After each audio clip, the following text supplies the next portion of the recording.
Gosto muito do que estás a ouvir. A propósito, desculpa lá estar a interromper, mas já és cliente Iberdrola?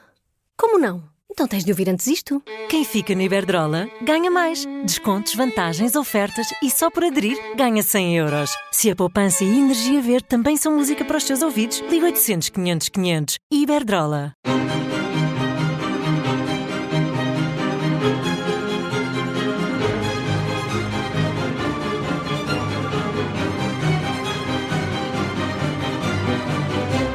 Nossa Cultura, a Rádio Observador, está em Penalva do Castelo, desta vez na Casa da Ínsua.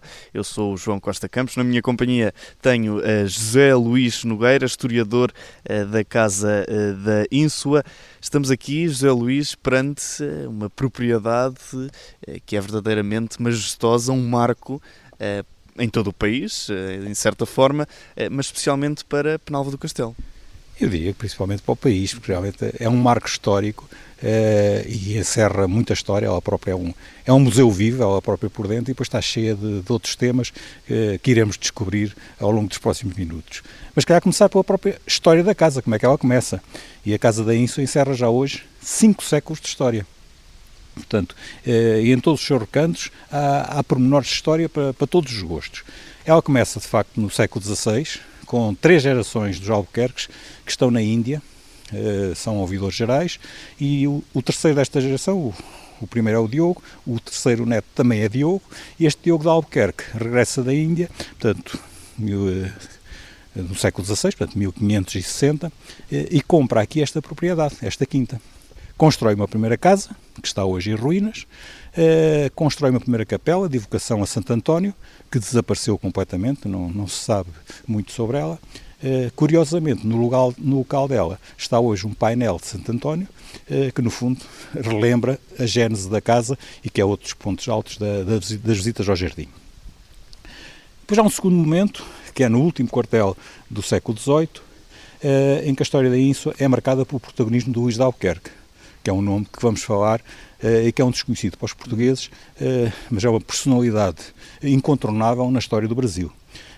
E é ele, enquanto está no Brasil, mandatado para ser governador do Cuiabá e Mato Grosso, que manda os planos para aqui para o pai e que constrói esta atual Casa da Ínsua, que é construída durante a década de 70, e sabemos que em 1780 está pronta a habitar. É dessa época também a remodelação da capela, porque esta casa é construída sobre uma casa já existente, com um jardim que se mantém. A capela é completamente remodelada, é ampliada, e, portanto eu diria quase que é uma nova capela também nesta fase da história da obra. É também dessa altura os jardins, todos os recantos que podemos descobrir na envolvência da casa. Depois, o terceiro marco importante é no século XIX, particularmente na última década do século XIX, em que entre 1990 e 1890 e 1899 estão aqui 2 personalidades importantíssimas para a história da casa, ambas italianas, o arquiteto Nicola Bigaglia e o pintor e ceramista Luigi Battistini, que deixam aqui uma obra fantástica. É também, curiosamente, neste final do século XIX, no caso concreto a partir de 1893, que a casa que sempre esteve à frente em termos de tecnologia dá um passo importantíssimo, que é dos primeiros pontos do país a produzir eletricidade. Esse é incontornavelmente o grande impulso para os anos seguintes. E finalmente o quarto ponto chega na primeira década do século XXI, quando o Grupo Visabeiro toma conta da casa e faz o renascimento da casa. Recupera a sua alma, cria, de facto, uma unidade de charme histórica, uma unidade hoteleira que tem tudo para oferecer, preservando esta carisma de todos estes séculos e a alma da casa. Aqui estamos na entrada principal da casa. Aqui em grande destaque, dois canhões que foram usados... 2 antigos canhões que, por exemplo, têm história na história de Portugal, porque estiveram em 27 de setembro de 1810, na Batalha do Bussaco, a derrotar os franceses do general Macena, por exemplo, que estão acompanhados de alguns morteiros.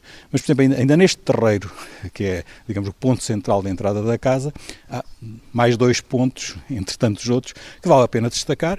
Um primeiro é o imponente fontanário central, de várias bicas, e como todos os trabalhos do Bigaglia, está assinado e tem o ano em que foi construído. 1894.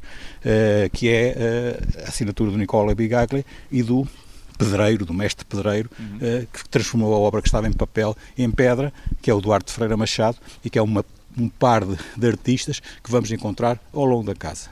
E outro ponto é a capela, como já foi referido, era uma capela já existente e tinha um pequeno sino.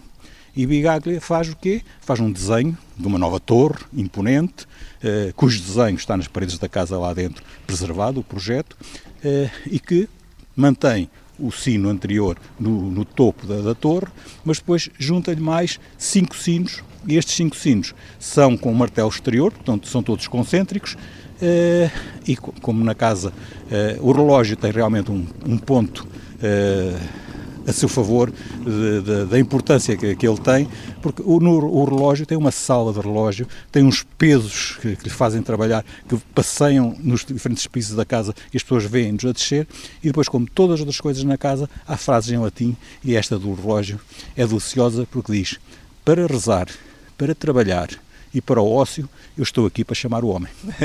E é com esta mensagem na Torre dos Sinos, aqui no terreiro principal da Casa da Ínsua, que fechamos este primeiro episódio.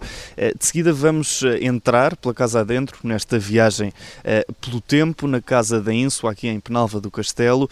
Vamos conhecer no próximo episódio a entrada e a escadaria principal da Casa da Ínsua.